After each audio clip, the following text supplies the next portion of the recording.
Dalam gereja Katolik dikenal dengan 7 sakramen, yaitu sakramen baptis, ekaristi, penguatan, tobat, pengurapan orang sakit, imamat, dan perkawinan.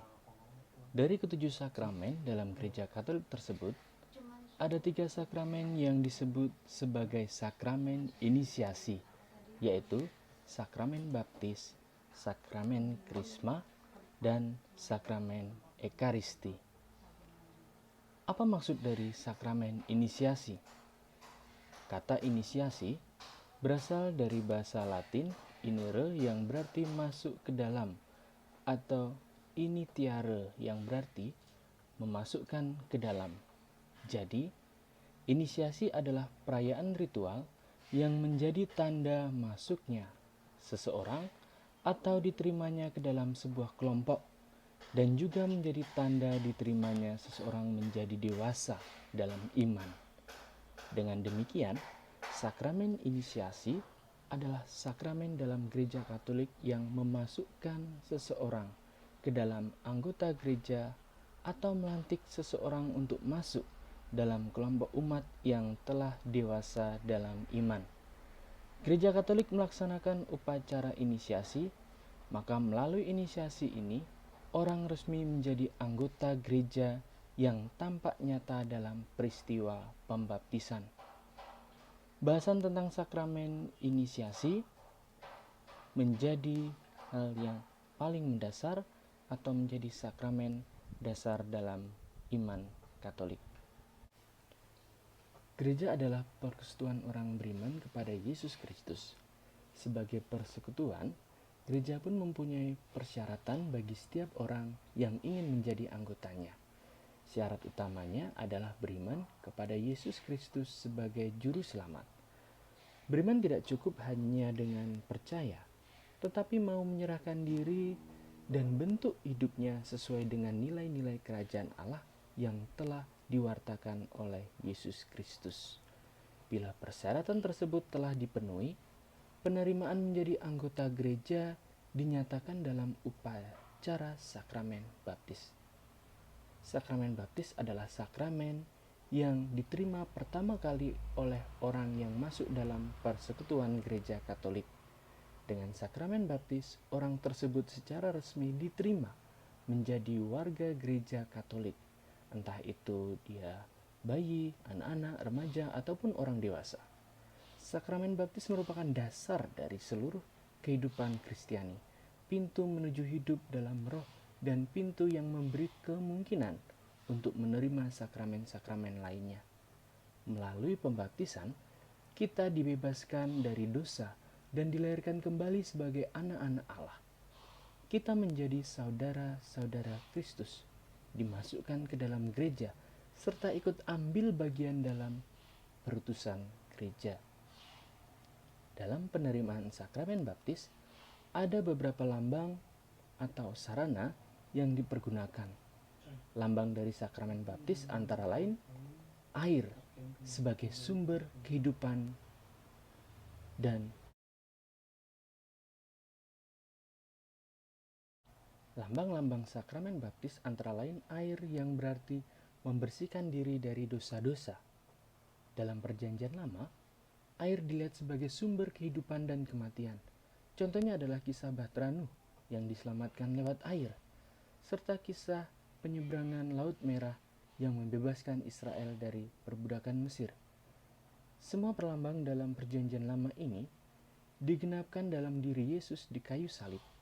Air dan darah keluar dari lambung yang ditikam. Kedua adalah lilin yang melambangkan cahaya Kristus sebagai penerang dalam kehidupan kita, karena kita adalah anak terang. Dan yang kedua adalah kain putih yang melambangkan kita mengenakan Kristus. Artinya adalah bahwa sesudah dibaptis, kita mengandalkan kekuatan Kristus dalam menjalani hidup. Tahap-tahap dalam pembaptisan adalah tahap pertama, masa prakatekumenat, yaitu masa pemurnian motivasi calon terhadap imannya. Lalu tahap kedua adalah masa katekumenat, yaitu masa pengajaran atau pembinaan iman serta latihan hidup dalam jemaat. Tahap ketiga adalah masa persiapan terakhir, yaitu masa khusus untuk mempersiapkan diri menerima sakramen inisiasi. Tahap yang keempat adalah masa mistagogi, yaitu masa pembinaan lanjut setelah seseorang menerima sakramen baptis. Buah atau rahmat dari pembaptisan adalah 1. Penghapusan dari segala dosa. 2. Dilahirkan kembali menjadi anak Allah. 3. Mendapat rahmat pengudusan dan pembenaran yang mempersatukan seseorang dengan Kristus dan gerejanya. 4. Ikut ambil bagian dalam tugas gereja. Dan 5. Dimateraikan yang menandakan menjadi milik Kristus selama-lamanya.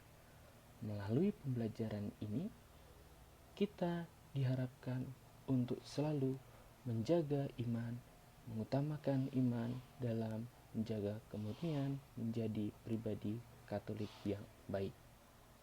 Dalam gereja Katolik ada pula suatu upacara untuk menyatakan seseorang telah dewasa dalam iman. Seperti halnya upacara pada masyarakat sekarang, dalam gereja Katolik, upacara untuk menandai kedewasaan seseorang secara imani adalah dengan pemberian sakramen penguatan atau krisma kepada orang tersebut. Sakramen penguatan adalah salah satu bagian dari sakramen inisiasi. Sakramen penguatan memberikan materai bagi orang-orang yang telah dibaptis agar mereka diperkaya dengan anugerah Roh Kudus serta dipersatukan lebih sempurna dengan gereja.